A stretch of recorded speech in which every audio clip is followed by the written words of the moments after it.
the Outer Rim where Zerka had set up one of their slaving operations. I don't remember the name. Something with too many K's and Y's. Sounds like you're gargling Ronto spit when you say it. Well, not for long. Once off planet, Hanhar escaped from the Zerka slavers, then killed them all. I don't know. I always thought he just liked using them as weapons.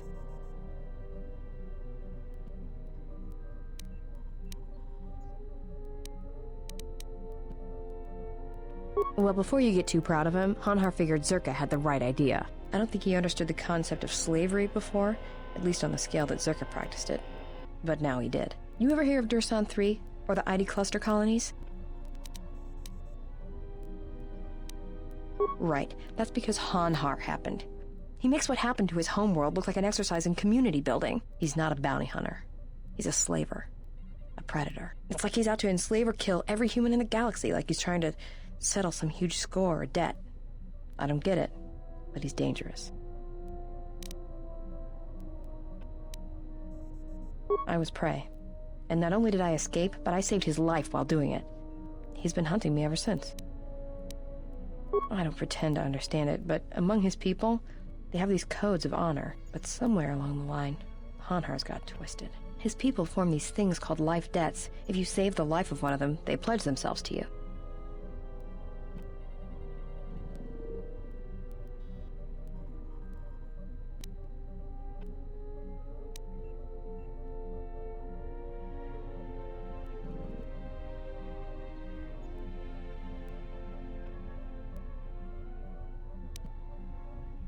Well, with Hanhar, he can't escape that life debt.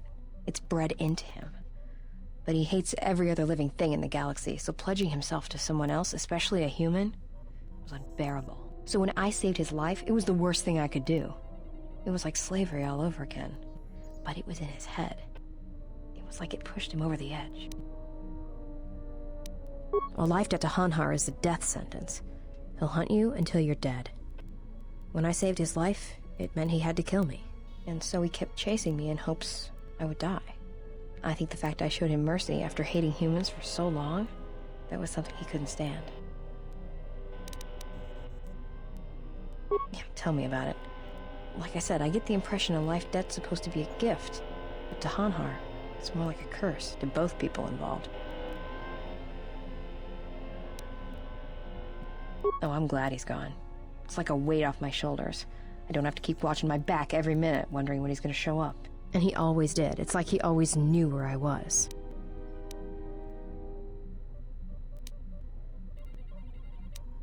Trust me, if he was still alive, he'd be chasing us even now, waiting to ambush us when we least expect it. And he always shows up at the worst possible time. He was one of the best bounty hunters on Nar Shaddaa. Hanhar never gives up on his prey. Or his life debts. He's a hunter. He's a natural predator. Well, as happens on Nar Shaddaa, I made someone mad. Mad enough for them to send Hanhar after me. Turns out they were even able to get him cheap. He'd heard about me and wanted to hunt me down, for sport. He didn't think I'd be much of a challenge. Well, he tried to box me down in vents beneath the Nar Shaddaa docks, and he'd set one too many proximity mines to cover the escape routes. I think he'd hoped to drive me into the mines and then let them do the work. Or that I'd be too scared to try and walk through them. Thing is, I knew Hanhar's supplier, and the trigger signatures for the mines. It was pretty easy to broadcast a signal to blind their sensor receptors for a minute or two. I figured that would buy me enough time to move through them and get away.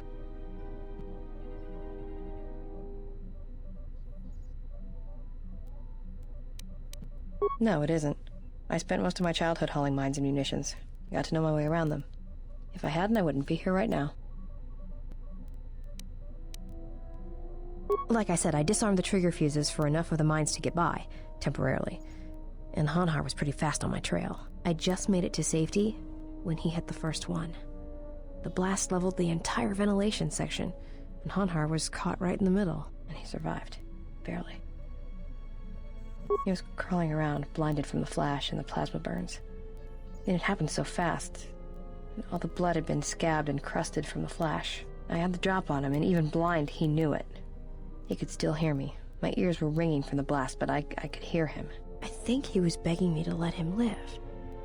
His voice, it wasn't a roar, more like an echo of it. I suppose I should have killed him, but I couldn't do it. He was in pain, and he was helpless. So I dragged him out of there enough to get him to safety, and he kept hunting me ever since. He said he'd pursue me to the edge of the galaxy. No matter where I ran, he would find me and break me, that I would always be prey.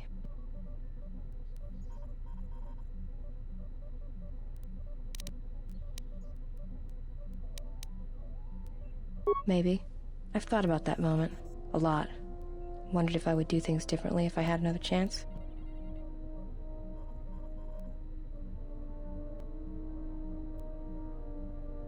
Shoot.